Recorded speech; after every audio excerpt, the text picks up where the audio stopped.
Good evening, everyone. Welcome to International Daily Devotion, okay, part 3 of Sycamore Row. Worship.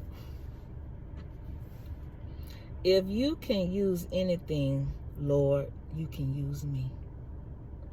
Take a moment and let that truth soak in. God never overlooks the hand that serves in silence. In his kingdom, the least often becomes the lineage of the greatest miracle.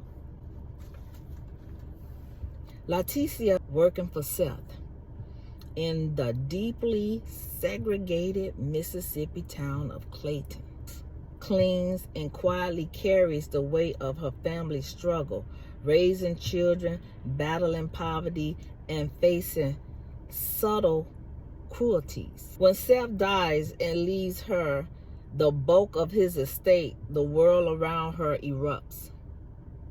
Neighbors whispers, reporters stalk, lawyers swarm, yet through it all, Leticia never stopped serving. Leticia. Even when accused of manipulation, she remains steady, speaking the truth with grace. Her life embodies Matthew 23. The greatest among you will be your servants. In a world obsessed with status, Leticia's strength lies in humility, a posture heaven recognizes. The Bible reminds us that serving is not weakness, it is divine power under control. Whosoever wants to be the greatest among you must be your servant, and whosoever wants to be the first must be your slave, just as the Son of Man did not come to be served, but to serve. That's in Matthew 20, 26 through 28. Leticia reflects the truth in motion. She doesn't retaliate against those who demean her. She doesn't curse the inheritance battles that drags her name through the mud. Instead, she allows God to fight for her. Like Ruth gleaning in the field, Leticia diligently and faith places her exactly where divine favor can find her. Someone is calling.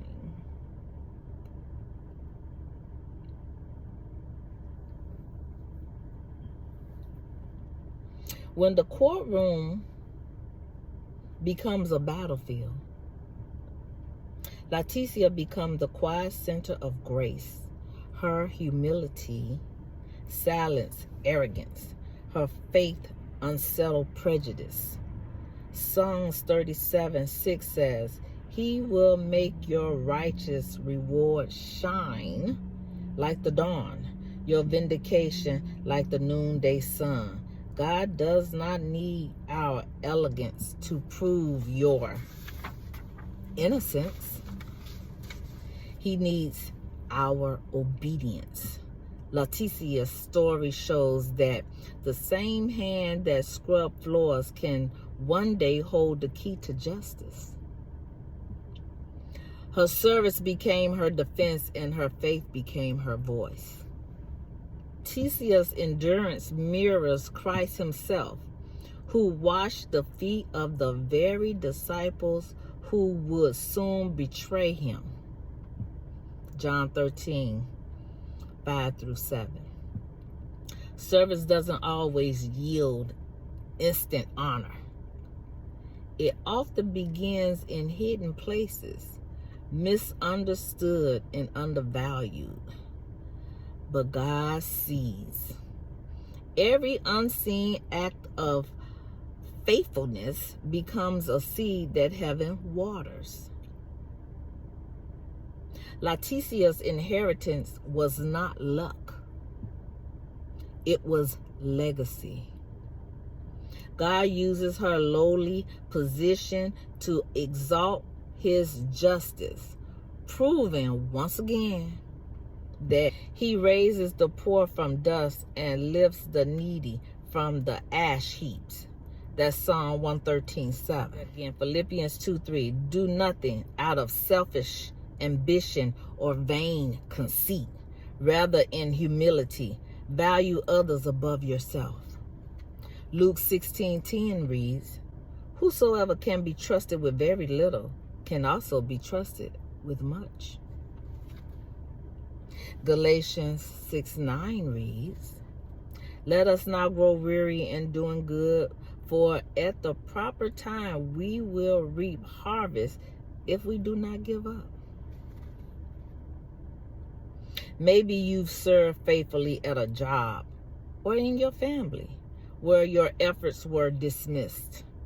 You clean, you teach, lead, or care, and no one says thank you. Yet every time you choose to serve with joy, you mirror 𝘿𝑒𝑡𝑖𝑐𝑖𝑎. God keeps perfect records. The applause of men may be absent, but heaven is watching.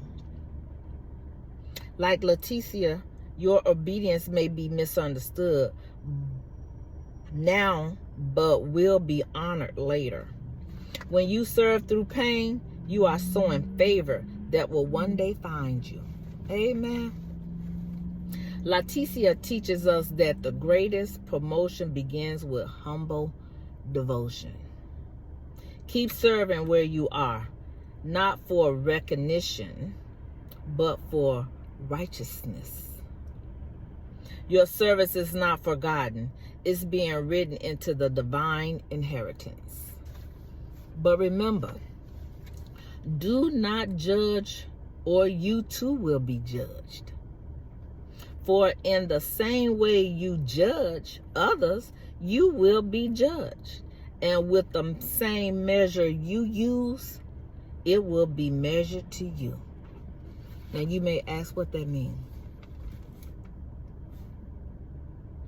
How you condemn people and talk about them and falsify information, you work for it. It's coming back to you. Just with as much style and grace. You don't have mercy on someone, when it come back to you, no mercy for you too.